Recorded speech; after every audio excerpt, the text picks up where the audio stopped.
Halo semuanya, perkenalkan nama saya Evelyn Viviani. Saya adalah mahasiswa dari Universitas Siberasia yang kali ini akan membagikan tips mengenai teknik lobby dan negosiasi. Yuk kita mulai.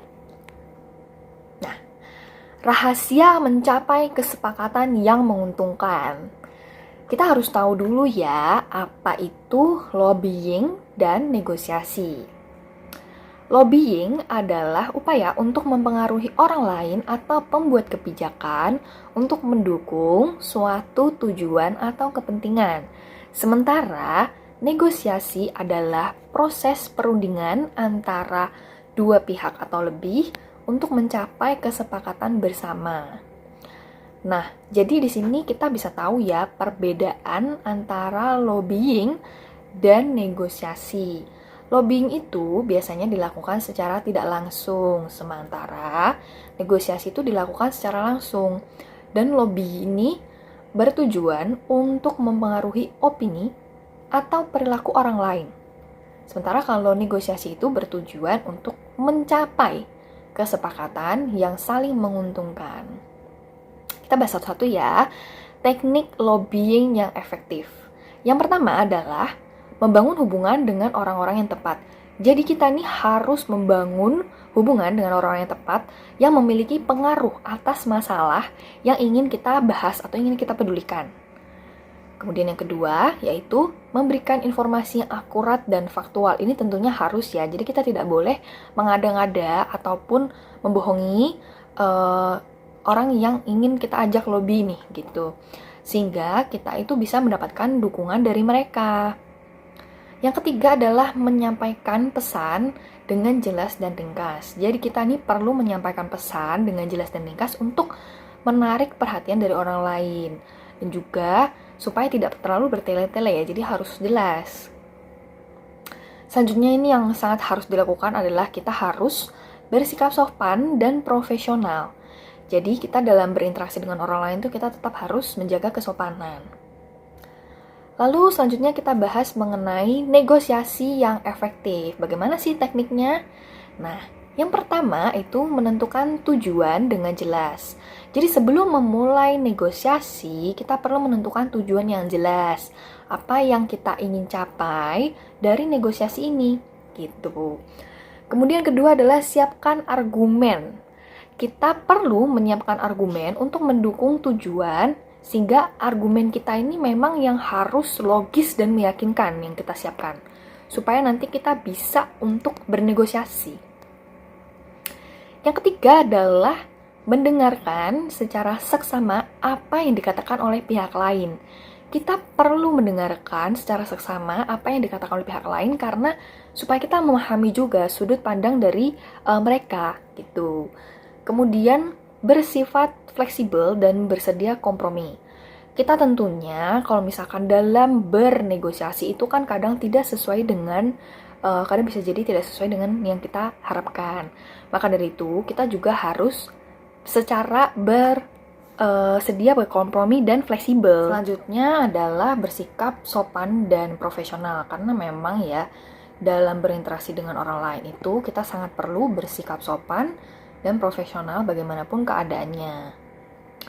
Selanjutnya kita akan mulai masuk nih ke tips untuk menjadi lobbyist dan negosiator yang sukses. Yang pertama yaitu kembangkan pengetahuan dan keterampilan yang Anda punya. Maksudnya gimana sih? Ya, kita harus terus untuk memperkaya pengetahuan dan keterampilan dalam bidang negosiasi. Misalnya kita mengikuti pelatihan, seminar, atau workshop untuk memperoleh pemahaman yang lebih mendalam mengenai berbagai teknik dalam bernegosiasi maupun strategi bernegosiasi gitu. Yang selanjutnya adalah berlatih. Karena konsistensi dari berlatih dan kunci untuk mengasah kemampuan negosiasi itu adalah dengan mensimulasikan berbagai skenario negosiasi untuk meningkatkan kepercayaan diri dan kelancaran dalam berkomunikasi. Jadi kalau misalkan kita udah biasa gitu ya, udah berlatihan, udah biasa, itu nanti kita akan makin lama makin jago, makin lama makin cepet aja gitu bisa gitu loh. Jadi bisa lebih lancar gitu ketika bernegosiasi kepada orang. Selanjutnya yaitu kita harus fokus pada kepentingan bersama, yaitu kita harus menghindari pendekatan yang cuman mementingkan kepentingan pribadi. Jadi kita tetap harus mencari solusi yang saling menguntungkan untuk membangun hubungan jangka panjang. Gak boleh demi kepentingan sendiri atau egois ya, kita pokoknya kekeh nih pengennya kayak gini, itu nggak boleh. Jadi kita tetap harus mementingkan kepentingan bersama, mana yang sekiranya dua-duanya itu cocok gitu, jadi nggak boleh egois.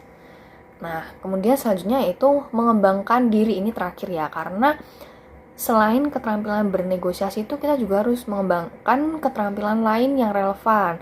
Seperti contohnya adalah kepemimpinan, manajemen konflik, dan pemecahan masalah.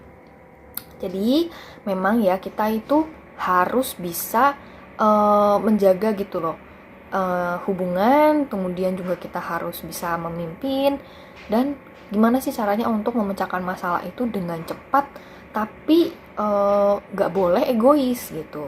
Jadi ini memang yang patut dilakukan. Selanjutnya adalah fleksibel itu tadi ya. Jadi memang kita itu harus beradaptasi dengan situasi yang berubah-berubah. Jadi jangan terlalu kaku pada satu posisi. Itu yang kunci utama banget, karena gak semuanya tadi seperti yang saya ucapkan tidak sesuai harapan.